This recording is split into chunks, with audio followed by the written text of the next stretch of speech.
Well, hello. Thank you so much for joining us. My name is Christine Cox.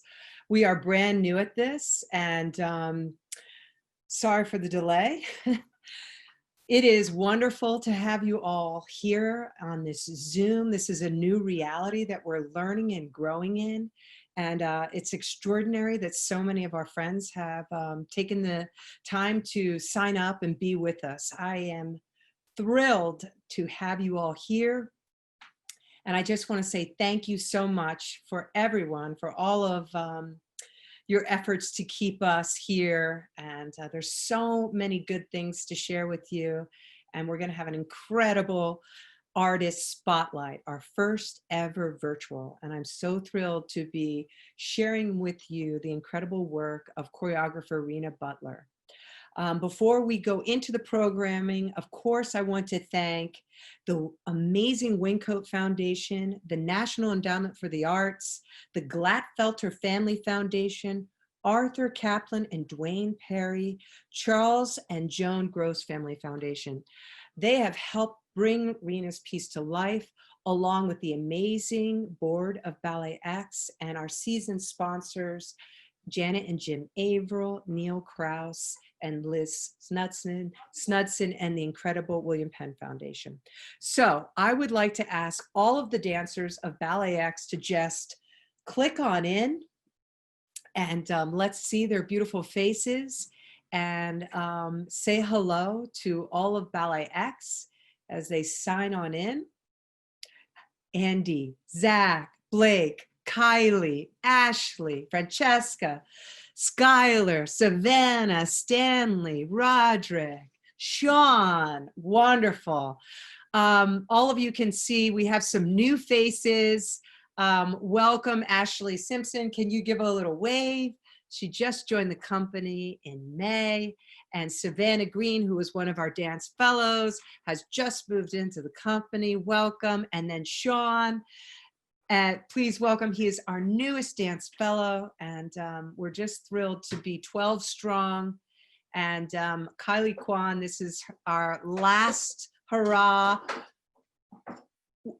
for now, but we have more to come. We have a very special event for Kylie that we're planning for July. So everybody say hi.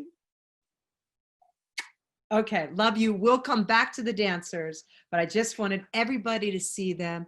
I wanted you to know that they're safe, and they're doing amazing work in their homes, and they've been creating some extraordinary new ballets and films.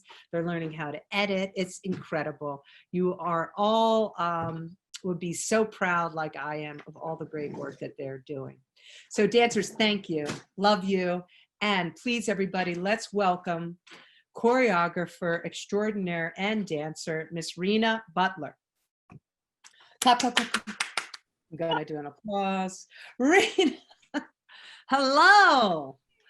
Thank you for an amazing entrance or introduction. Hi. And tell us where you are right now. I am in Chicago in my apartment in Logan Square. Oh, beautiful. Well, I mean, how lucky are we to be working with you? What a blessing. So we have so much to share, but what's fun about the Artist Spotlight is we get to really know new people and hear what inspires them. So our audience is extraordinary. They love the company. They love our choreographers and makers. And can you tell them a little bit about when you first started dancing, a little journey of your dancing? Where did you dance? I know that right now you're a dancer with Hubbard, but just give us a little arc and what got you into choreography. So 2 questions, a lot. Yeah, I'm like, let me do this as smoothly as possible because I have a tendency to be clumsy. But I started dancing probably around 14, 15 at the Chicago Academy for the Arts, which is an amazing performing arts high school here in Chicago. And from there, I went to SUNY Purchase Conservatory of Dance and got my BFA in 2011. And right before my senior year, I met Kyle Abraham, and that just kind of laid the foundation of my career. I joined his company right before I started my senior year. So I was in school and working for the company in tandem, which was a lot. But of course, when you're young, you like have the energy to do it. And he really, I owe so much to that man. He really helped lay the foundation, and he still is like an active mentor for me, and also like family, like a brother. So I refer back to him a lot. I'm like, I have a question. Can you look over this contract? Can you do? And he's always been there for me. Really amazing, amazing guy. And then shortly, I think I spent maybe 4.5 years with Kyle, 5 years, I think 4 years full time, and then a year split part time with him while I was full time with Bill T. Jones, Arnie Zane Dance Company. So it was like a very slow transition out, just because I love Kyle and tried to be there as much as I could for him. And with Bill, I believe I was there for 4 years. Very sobering experience as a dancer. I think I found out a lot about who I was, what I wanted to be made out of. And yeah, I think it helped me define my trajectory more as an artist, especially in my early to mid 20s, just trying to figure that all out. And then right 3 years ago, I joined Hubbard Street. So I hopped around, and within all of that, I was dancing for Manuel Van who's also my fiance, amazing choreographer. It's not a biased opinion, I promise. And Kevin Wynn Collection, and film director and choreographer Yara Travieso. So I've just kind of had my hands in many, many pots. And sad to say that I will be leaving Hubbard Street to move on and try something else. But that is to be determined later. So if you just follow me, you'll know where I'm going in just a few months. But yeah, that's where I was dancing, and that's where I've been. And in terms of choreography, my favorite TV show as a kid was Soul Train, and making the video on MTV. I don't know if anybody remembers that, but they would have like a full week where they would shoot with the recording artist about a concept or a vision that they have, and they meet with the choreographer and the director and all of these things, and they kind of show you how they make music videos. And I just remember like, I want to be the choreographer. I want to be that one making the video. And also Janet Jackson was a huge inspiration. I feel like for all like the diva supremes within the music business, I just wanted to choreograph music videos when I was like 12 years old, and would kind of just imagine that in my room, blasting the Velvet Rope album, running from like starting on the bed and pretending like there was a camera above me, and then the camera would shift around. You could ask my mother. She was like, girl, if I hear any more loud thumping upstairs in your room from jumping up, stop, you're going to hurt yourself. So like a lot of little things like that, and just trying to, I think, define my voice as I'm going on now, and currently still trying to figure out what that is. And I'm so thankful to you for allowing me to have opportunities that kind of facilitate what that is and what that investigation is. So Likewise. I saw your work, oddly enough, on Instagram. You were premiering three premieres on Hubbard Street. You were one of the choreographers, and I was drawn in. I could see how powerful your rhythm and intention and use of space was on an Instagram live. I mean, how odd is that, And I'm drawn in watching, and I'm like, I've got to know her. I've got to meet her. And so a year ago or 2 years ago was on a trip with my son's fourth grade class. And we were at the Underground Railroad. And I thought, I really want to highlight these Underground Railroads in Philadelphia. And how could we do that through a dance? And so I called you, not knowing you, never, just out of the blue, and said, hi, Rena, nice to meet you. would you want to make a piece about the Underground Railroad? Did you think I was crazy? Yes. I mean, Yeah. because it is it's such a political thing. I mean, the world, the society that we live in, and of course, me seeing the world through color, being a woman of color, being a Black woman at that, I'm like, how peculiar for this woman to ask me to make a piece about it. And I was so intimidated with the subject matter at first. I really was like, that's a lot for me to chew on, especially just starting to define what my choreographic voice is doing. Sure. But I've worked with creators like Kyle, like Bill, who I've seen kind of take huge bites out of chunks of history and make that pertinent to whatever time that we're in. And I was like, okay, like I can see the way they've like flipped it for themselves. Maybe there's a place for me here, and maybe there's a way in. And yeah, it was frightening at first, but then I found my foot in the door. And I think, I don't think it's just enough to be of the race. I think you really need to do the research. You really need to understand that time is of the essence, and how do you connect it to where we are today. And just, finding that connectivity with the dancers and trying to find ways of everyone feeling like they can find themselves Yeah. in that moment of history, or what are the repercussions of the Underground Railroad? Where are we today? Right. It can be synonymous right now with that event.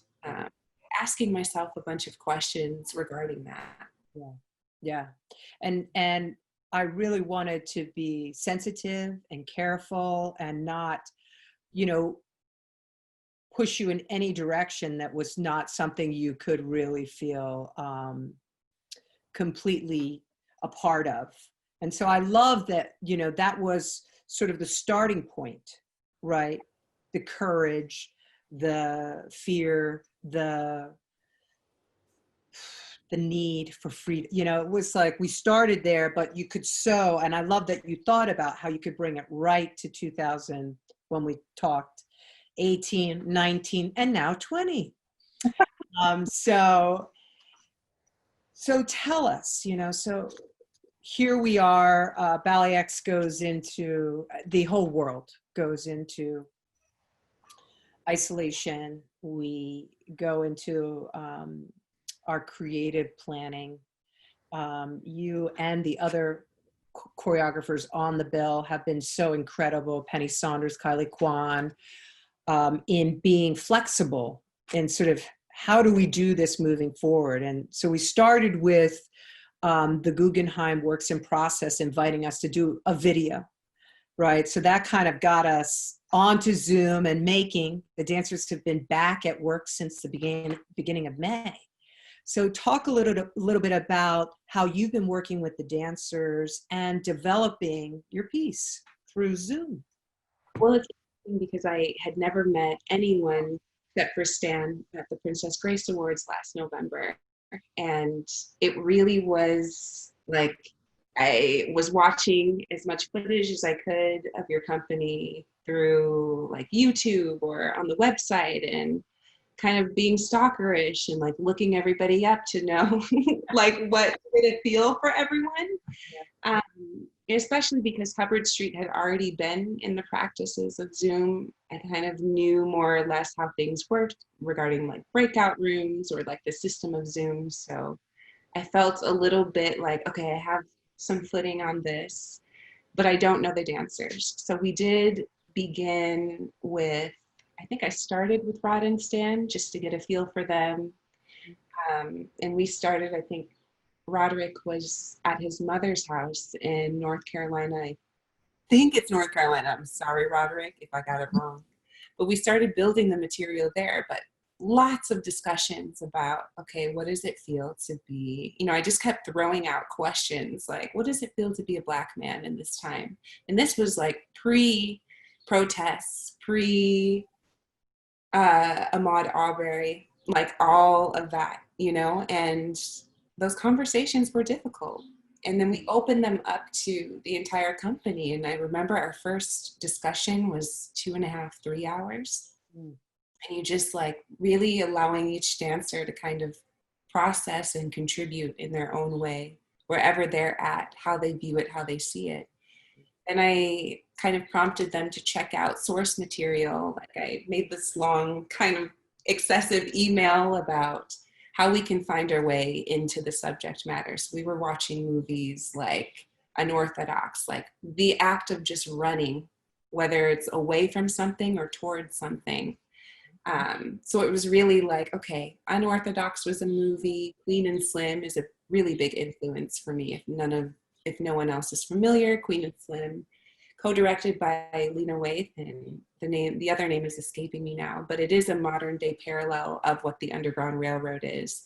But you have two seemingly fugitives, but you really know what's going on in the beginning from get-go, running away from the police.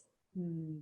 And it's in this time too, and how frightening it is that we still are dealing with what modern day slave catchers are, essentially, you know. So I think we started doing all of that, and it just kind of took its own shape, its own form through conversation. You know, me writing little tidbits about where the dancers are in their time now. Before we even had the discussions, we did a survey. I sent out a survey to know more or less, to get a feel of how much people were willing to share and how much they were willing to hold back. And you really got a scope of responses, which was really helpful for me also in just starting somewhere with them. And as I'm digging, as I'm finding, I'm realizing that it's more of a psychological investigation that I'm trying to figure out with myself. And as selfish as this sounds, it's really a blessing to be able to work during this time, in terms of, you know, what is happening in tandem with what we're talking about, the protests, the police brutality, all of these things feed the work. And even the pandemic of coronavirus is feeding the work in ways of just being at home and being allowed the opportunity and the space to just keep filing through and digging and digging and digging. So yeah, that's where it's going, and maybe it'll evolve into something else, but I'm going to stay open to it. Beautiful. And so for all our viewers right now, our plan, you know BalletX, we think on our feet. We're here. We are not going away, knock on wood, thanks to you. We, pushed for the Guggenheim Works in Process, but now in the midst of doing that, we said, let's do this. Let's make a film. So you're in the process of developing a longer film, and, prayers we can bring this work to the stage in a year's time when it's safe. We're going to see this in person, but we're navigating, and we want to keep making work. We want to keep growing as artists, as a company. So this is going to be an extraordinary time for the company, an extraordinary year. And I'm so grateful you're with us and saying yes. I love that. So we're going to look at we're going to see 3 short videos, and you're using these videos as the framework for your longer piece. And we're going to be hiring a editor and a filmmaker, and we're really going to go all in. So tell us about your first video, Play-Doh, the ensemble. Yes. So, I've been trying to find where the audience meets the work. I think too often I've made work that doesn't include the audience necessarily. It's just like, look at this great thing I've made. But how do you find relativity with the people that are paying money to support you and the company that has commissioned you? So I mentioned before, just finding the psychological connection between all of these things. And I've been drawn to Plato's kind of philosophy or ideas for as long as I can remember, since high school. And I remember the allegory of the cave is the text and the idea that sticks out to me the most. And it's a part of book 7 of the Republic. And it's Plato and it's Plato's mentor Socrates talking to his brother, in dialogue with his brother. And I found a version, and I can't remember the name of the guy that's actually speaking in the video, but something on YouTube that I found. I'm like, ooh, the way you're saying it, it's totally over the top. It's great. But that is, for those of you that don't know what the allegory of the cave is, it's really kind of, to sum it up, how we're all ignorant to the fact of what true reality is, what's real versus what isn't, because we've been living in a cave our entire lives. And so we imagine whatever is being projected from behind us is actually reality, as opposed to what it would be if light were to shine on the truth, to be able to see it for what it is. So I think until we can get out of our own caves, out of our own, mess in our minds and our own biases, we'll never be able to connect to one another. And so that was, I'm planning to use it for the opening of the work, just because I feel like, wow, strong thesis, Plato's a genius, this is incredible. And I really think it helps ignite the work in a sense. So this is raw footage. This is Rena's basic 4-year-old editing skill, 4-day-old editing skill. We'll see. So we're going to watch that now. And I just want to encourage our audience to send in messages in the chat box. If you hit the chat box, you can send us any questions and we'll be answering those later on in the programming. So this is our first video, and here we go.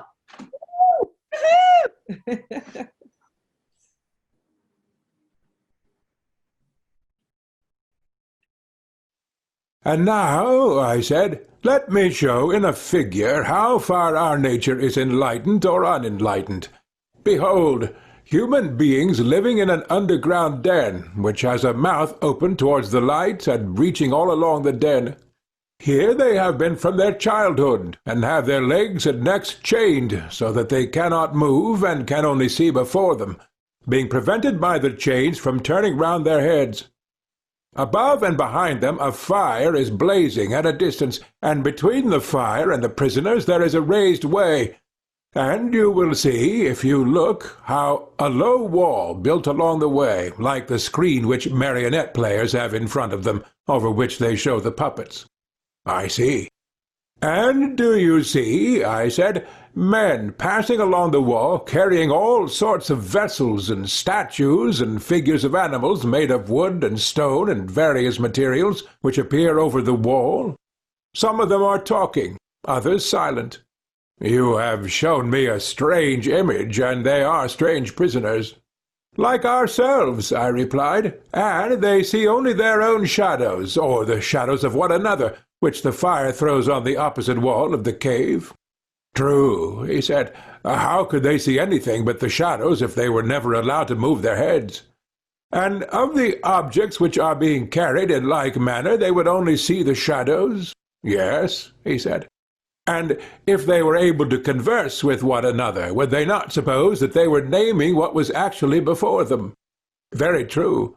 And suppose, further, that the prison had an echo which came from the other side. Would they not be sure to fancy, when one of the passers-by spoke, that the voice which they heard came from the passing shadow? No question, he replied. To them, I said, the truth would be literally nothing but the shadows of the images. That is certain.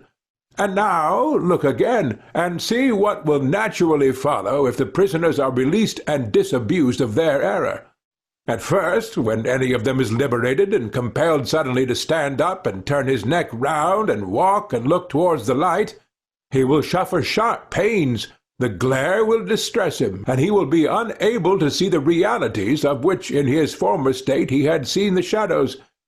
And then conceive someone saying to him that what he saw before was an illusion, but that now, when he is approaching nearer to being and his eye is turned towards more real existence, he has a clearer vision.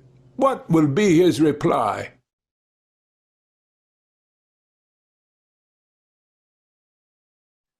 Wonderful. Oh, that's beautiful. I'm like, there are comedic elements in there, so we don't start off so heavy. I'll hit you with the boom later, But Yeah, you kind of peel us. yeah, You know what I mean? Which is really important. And it is so interesting. I mean, figuring out how this would be completely different, do you think? Or would this be similar to how you would start the ballet if we were? Yeah. I'm thinking about Curious. Yeah, like I feel like it's going to be a group section with kind of vignettes like extracted as the material keeps going. Lighting will help a lot because I think, we find our own personal caves and it starts separate. And then when we interact, what do those biases do as that intersection is happening? I think lighting also lots of movement phrasing that'll be kind of like portraiture or like gestural to indicate. Do you think that this process of creating film is going to strengthen and give even more like tools to pull from your tool shed once it gets to the stage? Yeah. Because there are so many things that you can do with film that you can't say. It's even like performing for film is so subtle. You have to find a way to not necessarily project, but to invert that in order to find something natural. And I think like in the theater, you find something natural and you try to reach like the $10 seat all the way up on the fourth tier, you know? Totally different. Yeah. It's pouring, right? Your energy out. And this is about really, you actually just showed us perfectly how you just pulled it right in. And I'm like thinking, what is she feeling? What is she thinking about? Yeah. Beautiful. Just started vacuuming. But exactly. And I was talking to one of our editing possibilities, to Shay Williams, like, it's really that psychological warfare that you play on yourself. Yeah. I had experiences where I'm sitting on the subway or the L here in Chicago, and I see a young white woman come on. And there's like a big scary white man sitting there with all the tattoos and the beard, and he's like throwing negative vibes. And then there's me, and she chooses to sit next to this big scary guy. How does that make me feel? How am I looking at it? Is that the cycle? Is it self-inflicted warfare? Or is it what it actually is? And I think that's what I'm trying to get at when I am kind of pairing. Seriously? Sorry. Honey, I know. we're on a show here. But that's what I think I'm trying to get at is it me? Am I crazy? Like all the repercussions of what these world events have imposed on us to kind of reflect on, to react to, and it's that vicious cycle. It just keeps coming back every time I have to deal with it and organize my thoughts and say it's not me, maybe, and it's really determining what is real and what isn't in terms of prejudice and how we deal with it as a community. Yeah. And I think that's a part of sort of white people understanding that like you're having that thought. Right. And maybe she had it, it was quicker, faster, and she just sat next to him. But for you might feel shame, or it comes with so much that everybody needs to start having some real stretching their thinking, stretching their compassion, stretching their empathy to understand, we all just want to be together and loved. And that's the thing. And I think it's so, I'm trying to approach the work from multiple perspectives of, yes, I am a Black woman making this work, but what is, Chloe's point of view, stepping into the work? What has she been faced with in trying to connect to the work? So I'm really trying to make all those avenues clear so that we can be somewhere here. Yeah. And, right. Everything. Beautiful. So our second short film is Andy and Zach. Tell us a little bit about this work. And just so folks know, Andy and Zach live together, Stanley and Roderick live together. So we've been able to take advantage of the two sets of dancers who live in the same home. Oh, and they're both sets of people. Amazing. And this is a perfect segue. What we were just talking about is what are we familiar with seeing, and how do we see it in a new way as it actually is presented in front of us? And that is the only kind of like inclination I'll give before we watch, because I really want people to just see it. I want them to be surprised, and then I feel like I'll touch upon it after. Beautiful. All right, here we go. Film 2.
Wow. Oh my goodness. Okay, full disclosure, I've not seen that. I couldn't get it to play. Oh my goodness. Wow. Wow. That's incredible. I mean, in their house, what you did with, I mean, this is Rena's first time editing too, correct? Oh yeah. He moved. I have goosebumps. That was intense.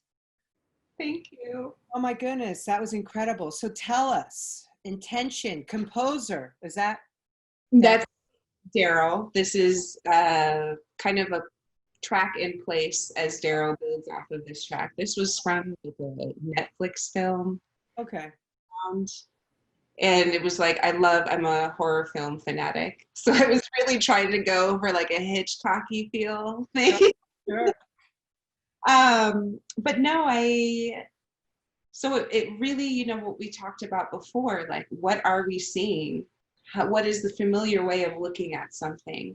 And so I kept flipping the image. Like, honestly, I wanted to just keep rotating. It was inspired by Sol and Leon Lightfoot's Shoot the Moon on NDT, Netherlands Dance Theater.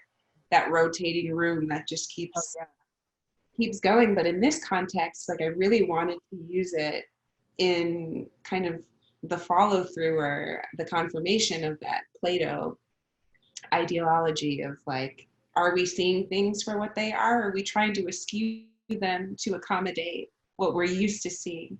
So I found myself as I was editing, I just kept looking sideways, even as I flipped the image, because I'm so used to seeing it right side up, and we've rehearsed it that way, we built it that way, with me considering, okay, if that rotates this way, it looks like she's literally flying on the ceiling or something, and then let's have her slide down the wall, but she's really sliding on the floor. So it's really just kind of a mind game for the viewer of how we're really seeing things. And I'm playing a trick essentially on the viewer, because, you know, all of that stuff with Plato being said, then it's a question of accountability. Am I doing that? Even in this simple task, you know, I really try to make that point with the shifting of views, and also how are we confined? Who is the aggressor, and who is the submissive in this? So I'm really trying to find, I think they both are essentially both people, you know, both characters, like they're working to help. One is working to conquer the other. And I think it's, you know, you see Andy in situations where she's kind of having to shrink herself and slide out of that. Yeah. And then also Zach being underneath Andy for one time, and you know, then meeting in the middle to see each other, and then what happens. Right. And seeing their feet together. I mean, you just wouldn't see this on stage. So it's like so phenomenal to see how you're bringing the audience in close and in a way directing where we look, not in a way for sure. You know, because when you go to a performance and it's live, you could watch someone in the back, you could watch, you know, so now you can really hone in where the audience focuses their attention. Beautiful. And with that, like thinking of how I would transcribe it into space, it'll be possibly, I mean, these ideas are constantly evolving, but just having a group partnering the two, and that their worlds kind of rotating from the group. Like you find them here, and then we'll, you know, parallel. And I've got ideas. You know, I'm thinking but yeah, already thinking about lighting and situation. Beautiful. So then the final video we're going to show, this is, I think you started working with Roderick and Stanley initially, even though you were holding group workshops and discussions with everybody. This was the inspiration for the Guggenheim Works in Process video, and this is a poignant video. Talk with us. Should we watch it and then share, or? I'll give a bit of context, just because the elements that you'll see, I'm sure people will have questions as to what it is. Clearly the Frank Rizzo statue. Right. Philadelphia locals in the audience tonight. Just what that represents, how is he still the mayor, or was once? He passed away. Yeah. He was the mayor for 2 terms. He was also the police commissioner. And right from the start, when you spoke with me, you said you wanted to go and film in front of the Frank Rizzo statue. Yeah, correct. Because he was infamous for brutalizing minorities during his term. And, you know, we're talking about finding modern day parallels. There it is. Right. How can you still have an erected statue that represents like the I'm gonna stutter, but dehumanizing people? You know, how is that? You know, this is a human rights issue, I think, with Black Lives Matter, Trans Lives Matter, like all of that. It's a human rights issue. And how can you deny someone the right to live and to breathe? And how is that still celebrated just by being erected? Right. So I think the interesting thing was to find that in City Hall. And if you notice in the background inside, you saw Martin Luther King. I know, yes. And it's so interesting, that juxtaposition, that dichotomy just in the shot. And then how he's caged. You have Frank Rizzo kind of caged in outside. I just thought it was super ridiculous. And I'm like, okay, we got to shoot here. It might look janky, but like just power of like the image in itself. And then you have people sitting out there, and who knows what the socioeconomic economical situation is for them. Right. You can imagine. Yeah. Yeah. Maybe people without homes or who are affected during COVID need to go into City Hall for assistance, you know, and I just thought that layering or the texture of the scene Mhm. is important for the two beautiful men to be dancing in front of. Yeah. But now I understand it 4 days after. 4 days after you filmed that, it was pulled down by our mayor. So this is the third installment of The Underway. Is that still a working title, by the way? Yes, and I think I might just keep working title in there because we're working towards it right now, and the work is going to continue for as long as it needs to. Beautiful. All right. Thank you, Rena. Here we go.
Wow. Beautiful. I mean, beautiful is an odd choice of words. It is though. I mean, it's, you know, poignant and timely and relevant. And, it's been, a crazy time for our country. And it, as uncomfortable as it can feel to dig in, we're digging in. And, two beautiful dancers. I mean, all of our dancers are so beautiful, but I think I assume it's been really powerful working with you. And so we're gonna, invite our dancers to join in right now. And we have a question, and please, our audience, please send us questions. One of our audiences has asked, can you tell us more about the composer and your process putting together the composition and the music and the choreography? Daryl Hoffman, he's the best. And dancers, you can come on. We can see you if you please join us. Daryl Hoffman. Wow, wow, wow, wow, wow. I mean, I was introduced, a friend and colleague of mine, Paige Fraser, who dances for the Lion King, the national tour, was also a dancer in Ailey 2 and Visceral. It's her fiance, and she introduced us a few years ago. And she was like, Rena, if you ever need somebody to make music, my fiance does a lot. He's an incredible composer. And we just met one night. I think it was for a gala for Dance for Life, this huge event in Chicago that happens in the summer.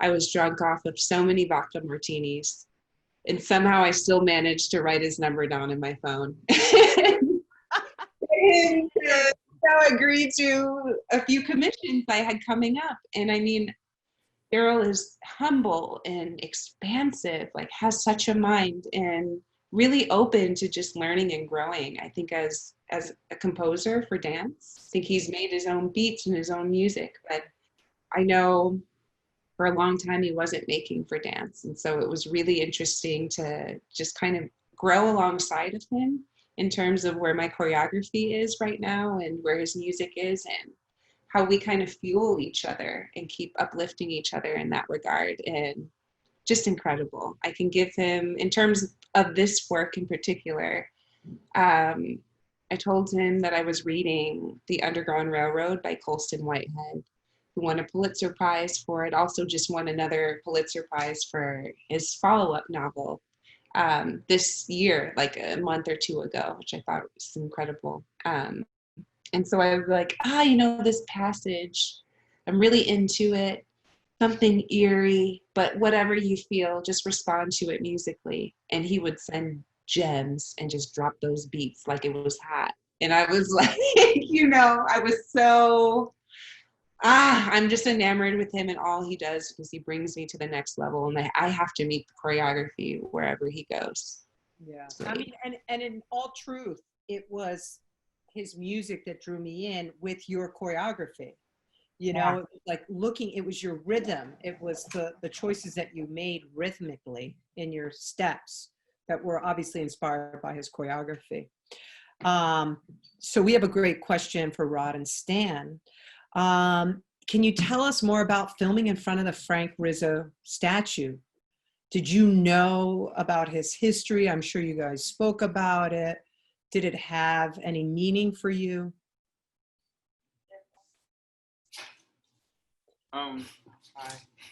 I knew about him briefly. I just knew he was the head of Philadelphia police, and they did a lot of raids on like the Black Panther Party back in like the 1970s.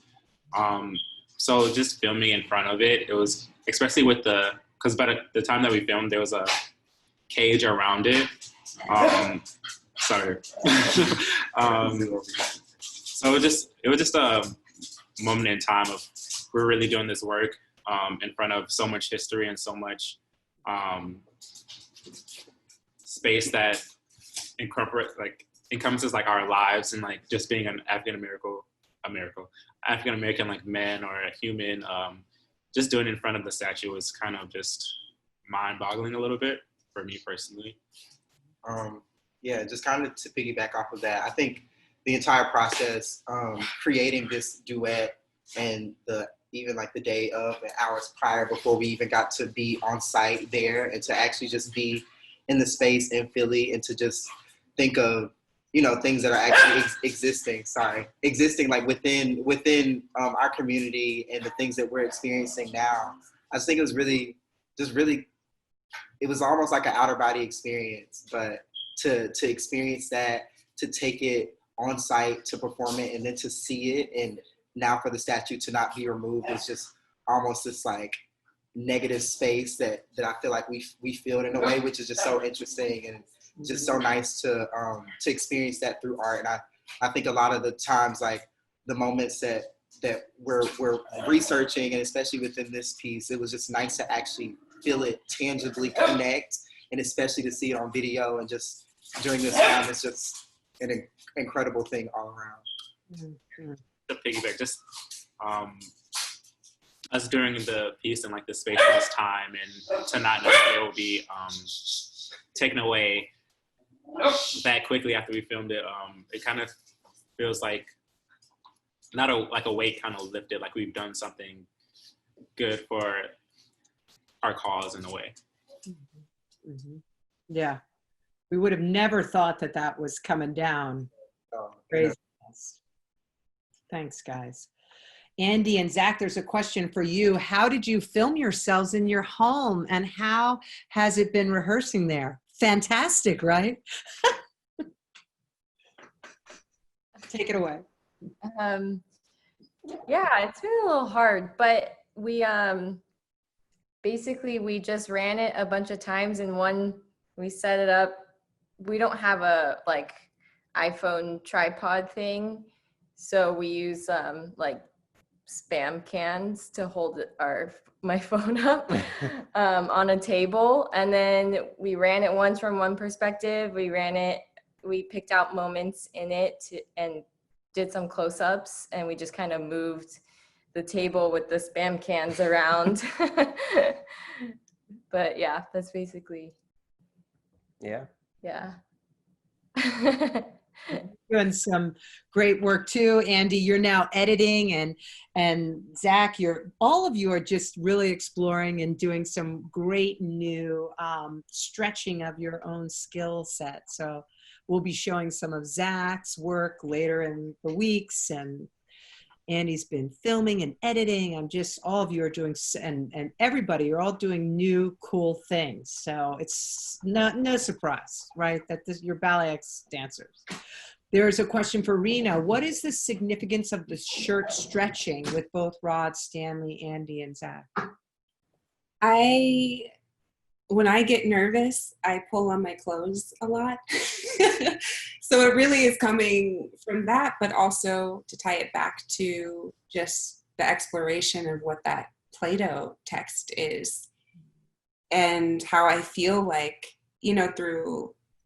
I think I declare psychological warfare on myself, and I feel like I'm imploding when I think of things that happened to me through my life regarding race or prejudice against either race or gender, and feeling like I'm crazy and just finding ways to just like explode outside of myself. But it just keeps going like this, in and out, like this vicious cycle that I can't seem to rid myself of. So still figuring out like really how to work that in a way that makes it clear, but just, it really feels like something that you can't necessarily break open. You're just like really trying to find yourself or formality or the proper way to fit inside of something. Mm-hmm. And the struggle of what that is and how to wear yourself properly, maybe. It has a lot of meanings, I think, and I think it takes on different meanings depending on what your advantages are, where you've been, how you see it. Mm-hmm. Those are some facilitators.